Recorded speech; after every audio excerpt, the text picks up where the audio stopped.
እስኪ አስቡት፣ አንድ ወጣት አለ፣ ስሙን ገብረመድህን እንበለው።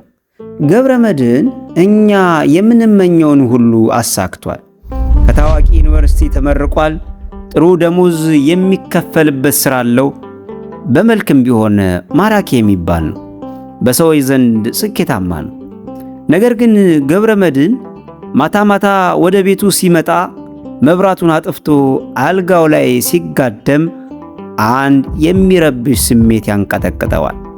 በውስጡ የሆነ ትልቅ ገደል፣ የሆነ ትልቅ ባዶነት እንዳለ ይሰማዋል።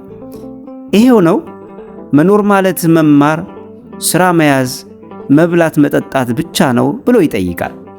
ዓለም ዓላማህን ፈልግ፣ ትልቅ ቦታ ድረስ እያለች ስትጮህበት፣ እርሱ ግን በደረሰበት ትልቅ ቦታ ላይ ሆኖ የባዶነት ጥማት ይጠጣል። ዛሬ ብዙዎቻችን እንደ ገብረመድህን ነን። ዓላማችንን በስኬት መዝገቦች ውስጥ ስንፈልግ፣ ነፍሳችን ግን ሌላ ነገር ትራባለች።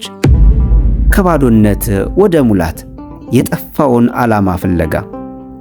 ሰላም ኦርቶዶክሳዊ ወጣቶች፣ ከመቼውም ጊዜ በላይ ራሱን የሚያውቅ ሀብቱ የጸና በምግባሩ የቀና ትውልድ በሚያስፈልግበት በዚህ ዘመን ይህ ቻናል ወጣቶችን ወደ ትክክለኛ ኦርቶዶክሳዊ ስነ ልቦና፣ ጠንካራ ማንነትና የጠለቀ ዕውቀት ከፍ ለማድረግ የተፈጠረ የለውጥ አውደ ምሕረት ነው።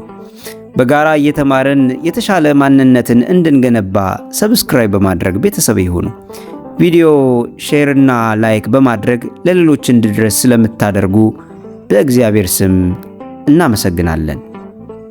ወደ ታሪካችን እንግባ። ገብረመድህን ዓላማውን በተሳሳተ ቦታ ነበረ የሚፈልገው። በከተማው መሃል ሰዎች ሲሯሯጡ ሲመለከት ስኬት ማለት ከሌላው ቀድሞ መገኘት ይመስለው ነበር። ነገር ግን አንድ ቀን አንድ አረጋዊ አባት እንዲህ ሲሉ ሰሙት። ልጄ፣ የሰው ልጅ የተፈጠረው ለዚች አጭር ምድራዊ ሕይወት ብቻ ቢሆን ኑሮ ምድራዊ ስኬት ነፍስን ባጠገበች ነበር። ነፍስ ግን ምድራዊ ስላልሆነች ምድራዊ ነገር አይሞላትም አሉት። የኦርቶዶክሳዊት ቤተ ክርስቲያን ታላቁ አባት ቅዱስ ጎርጎርዮስ ዘኑክሲስ እንደሚሉን እኛ የተፈጠርነው እግዚአብሔርን ለማወቅና እርሱን ለመምሰል ነው። የእኛ ትልቁ ዓላማ በሲቪያችን ላይ የምንጽፈው ሙያችን አይደለም። ሙያችንማ ዓላማችንን ለማሳካት የምንጠቀምበት መሳሪያ ብቻ ነው።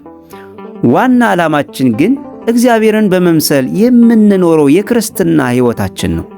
በውስጣችን የተሳለውና በኃጢአት የደበዘዘው መለኮታዊ አሻራ ወይም ኢሜጅ ኦፍ ጋድ እንደገና እንዲበራ ማድረግ ነው። ታዲያ ገብረመድህን እግዚአብሔርን መምሰል ማለት ገዳም መግባት ነው ብሎ እነዛን አረጋዊ አባት ጠይቃቸው።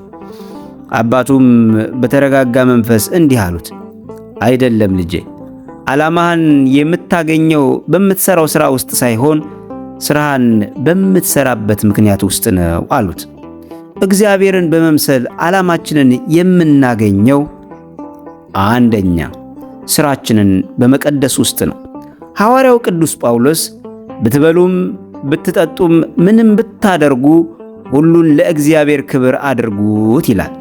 ተማሪዎች ከሆንን በትጋታችንና በታማኝነታችንን እግዚአብሔርን እናስከብር። በምንሰራው ሙያ ሁሉ ከደሞዝ በላይ የምናቀርበው መሥዋዕት እንዳለ እናስብ። ዓላማችንን የምናገኘው ሥራችንን በመቀየር ሳይሆን የምንሰራበትን ምክንያት ወይም ሞቲቭ ስንቀይር ነው። ሁለተኛ፣ ለሌሎች በመኖር ውስጥ ዓላማችንን እናገኘዋለን። ዓለም ራሳችሁን ፈልጉ ስትለን፣ ክርስቶስ ግን ነፍሱን ስለ ወዳጆቹ አሳልፎ ከመስጠት የሚበልጥ ፍቅር የለም ይለናል። እውነተኛ ዓላማችን የሚገለጠው ለሌሎች በምንሰጠው ፍቅርና አገልግሎት ውስጥ ነው። ከራሳችን አጥር ወጥተን ለሌላው መኖር ስንጀምር የሕይወታችን ትርጉም በሚገባ ይገለጥልናል። በመጨረሻ መንፈሳዊ ትጥቅ በመያዝና ወደ ትክክለኛ ምንጫችን በመመለስ ትክክለኛ ዓላማችንን እናገኛለን። ዛፍ ስሩን ከውሃ ምንጩ ካላገኘ እንደሚደርቅ ሁሉ እኛም ከፈጣሪ ጋር ያለንን ግንኙነት ሲቋረጥ የዓላማ ድርቀት ይመታናል። በጸሎት በቃሉና በምሥጢራተ ቤተ ክርስቲያኑ ስንመላለስ የኛ የሆኑት ልዩ ተሰጥኦዎች እንዴት ለፈጣሪ ክብር እንደሚውሉ ይገለጥልናል። ተወዳጆች እህቶችና ወንድሞቼ፣ ገብረ መድኅን በመጨረሻው የተረዳው አንድ ነገር አለ። እርሱ በዚህ ምድር ላይ ዝም ብሎ ቁጥር ለመሙላት የመጣ አላፊ መንገደኛ አይደለም፣ እኛም አይደለንም። እግዚአብሔር በእያንዳንዳችን ሕይወት ላይ በምንወደው ጥበብ፣ በምንማረው ትምህርትና ባለን ተሰጥኦ ውስጥ የሚያልፍ ትልቅ ዕቅድ አለው። ዓላማችን ሩቅ አይደለም፣ በልባችን ውስጥ ነው። ዛሬ ቆም ብለን ራሳችንን እንጠይቅ። ይህ የምኖረው ሕይወት ለእኛ ክብር ወይስ ለፈጣሪ ክብር? የሕይወታችን ዓላማ በሶሻል ሚዲያ ባለን የተከታይና በሚታይ የላይክ ብዛት ወይም በባንክ ያለን የገንዘብ መጠን አይደለም። ዓላማችን እኛን አይተው ሰዎች እግዚአብሔር ይመስገን እንዲሉ ማድረግ ነው። እኛ የትንሣኤ ትውልድ ነን። ዓላማችን በጨለማ ውስጥ ያለችውን ዓለም ወደ ብርሃንነት በቅድስና ማብራት ነው። አልጫ የሆነችውን ጨው በመሆን ማጣፈጥ ነው። ዛሬውኑ እንነሳ። የጠፋውን ዓላማችንን በፈጣሪ እቅፍ ውስጥ እንፈልገው። በዚያ ስናገኘው ያ የባዶነት ስሜት ለዘላለሙ ተወግዶ በዘላለማዊ ሰላም እንሞላለን። ብርሃኑ በልባችን ውስጥ ይብራ። ይህንን ቪዲዮ ይጠቅማል ብላችሁ ለምታስቡት ሰው ሼር አድርጉለት። ለብዙዎች ተደራሽ እንዲሆን ደግሞ ላይክ አድርጉት። ሐሳብና አስተያየት ካላችሁ ደግሞ በኮሜንት ስር ጻፉልን። ወስብሐት ለእግዚአብሔር።